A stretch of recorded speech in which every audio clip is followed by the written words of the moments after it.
Dhe unë po shikoj fillimin e procesit të shpërbërjes së NATO-s. Shpërbërja NATO-s dhe largimia Amerikës nga Evropa ne na le zbuluar fakt si qeni. Edhe para opinionit shqiptare njerë, para shoqërisë shqiptare, pastaj para qeverisë dhe ushtrisë së saj,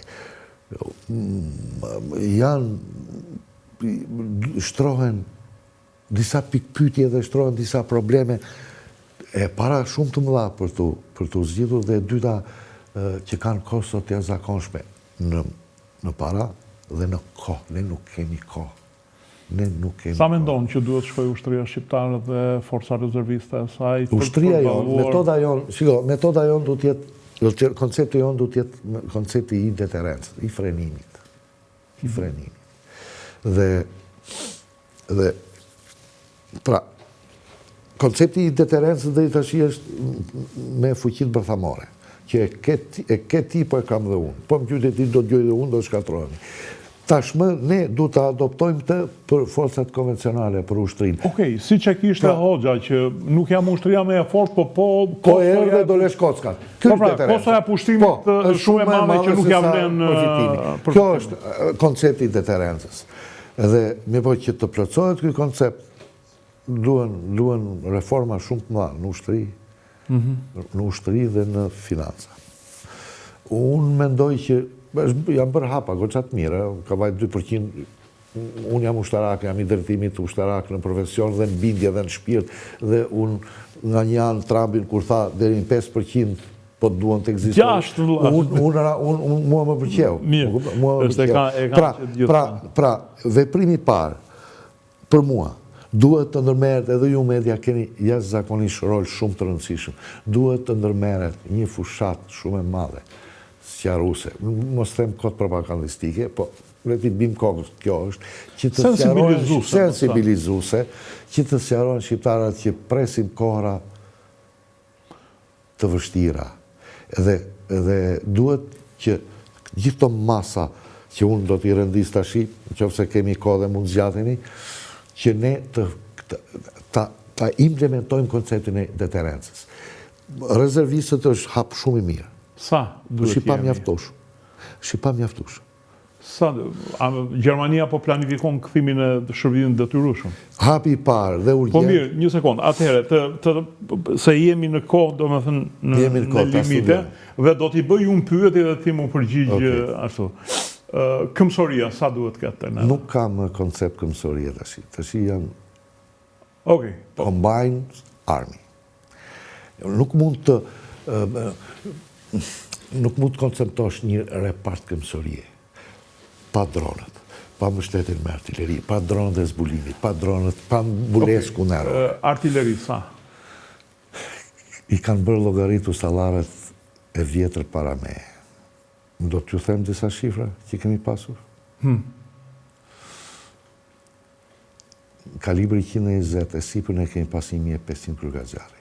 Kalibri 120 e deri në 81 mm kemi pas 3. Ikën ato ko i sharruan, se kuptova kur pse u sharruan topat kur kërkonin vetëm gjysmë kile vaj sa për t'u vajosur. Asgjë, nuk kërkonin asgjë, vetëm pak graso dhe mbyllje tunelit. Se kuptova kur? Unë unë gjithë të proces ka ditë... Jo, e bukra se e kanë justifikuar me NATO. Asnjëherë, kur NATO nuk ka kërkuar ta zësosh gjithçka. Kur? Po, pra po. NATO di çka ka kërkuar? Interoperabilitetin. Që të thotë, modernizo ndërlidhjen, që të merresh vesh me mua. S'ka kërkuar asnjëherë sharroni tankët, sharroni topat. Polakët, ja ti ke polakët. Polakët kanë akoma mikis të natën. Megjithëse kanë blerë F-16-ën. Po. Me problem korano-jugor. Kishin arritur 4% të GDP-s polakët në shpenzimet. Dhe në qoftë se, nga ana gjeostrategjike, në qoftë se Francë, Gjermani, Poloni, keni parasysh është fusha veriore.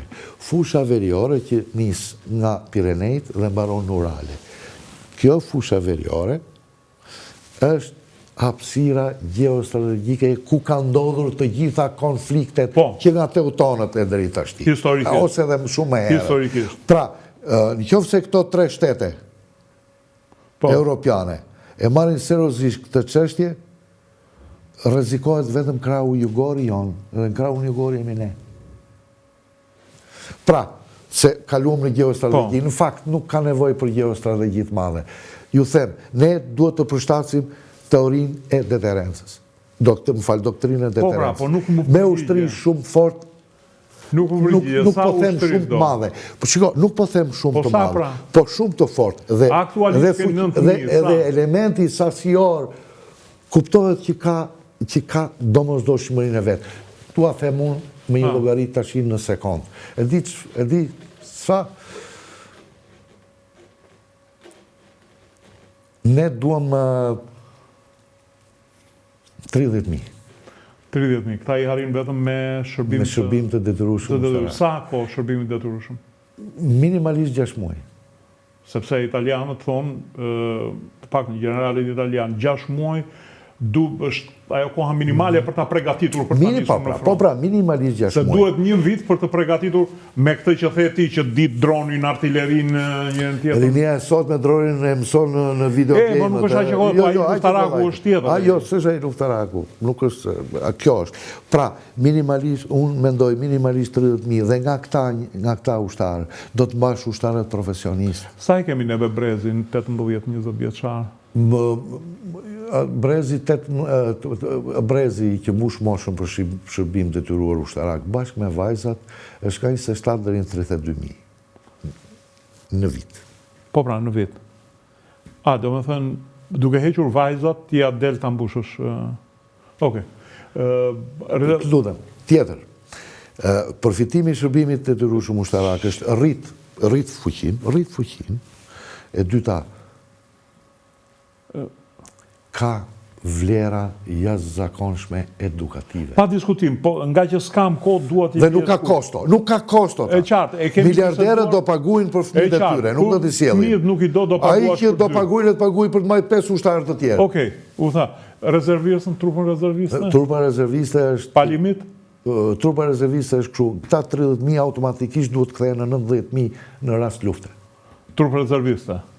Pra, kjo ushtri me 30.000 veta, ku ka ushtarë shërbimi detyrueshëm, ushtarë profesionist dhe trupa e oficerave, që du t'jetë 30.000, nga të cilët maksimumi është 15.000 profesionist. Ti po nga këthe në kohën e Hoxhës, sa kishe... Jo, ke gabim, kohë e Hoxhës ka qenë 80.000 ushtri aktive, 80.000 ushtri aktive, që për 24 orë, bashkë me forcat vullnetare, shkonde në 762.000.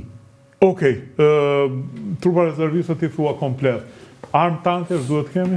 Le të zgjedhim metodën asimetrike. Le të marrim raketa kundër tanke, le të marrim artilleri tub. Ne shqiptarët e kemi shumë të thjeshtë dhe të lehtë relativisht me Ukrainën. Këtu është vetëm fush. Ne agresorët që na kanë ardhur nga veriu në shumicë, po dhe këte nga lindja dhe nga jugu, kanë kaluar vetëm në 5 gryka.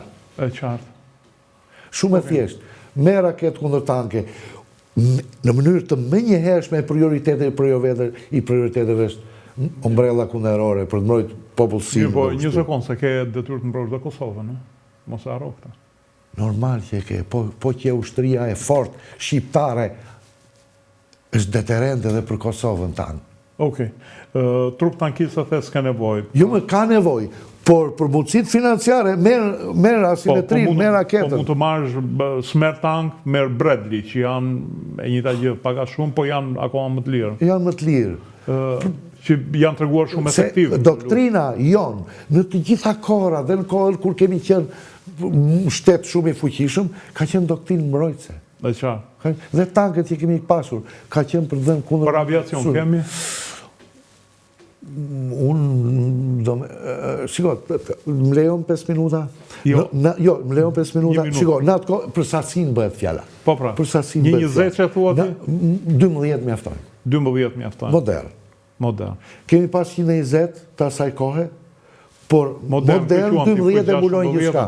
F-16, Rafale, francez, që është super i mirë. Rafale është super mirë. Po edhe Serbia, ka që bleu, ja 12 bleu, nuk është mori për shumë. Ka dhe 16 mik instalatë. Kjo do prishet. Flot detale? Asimetri, ta.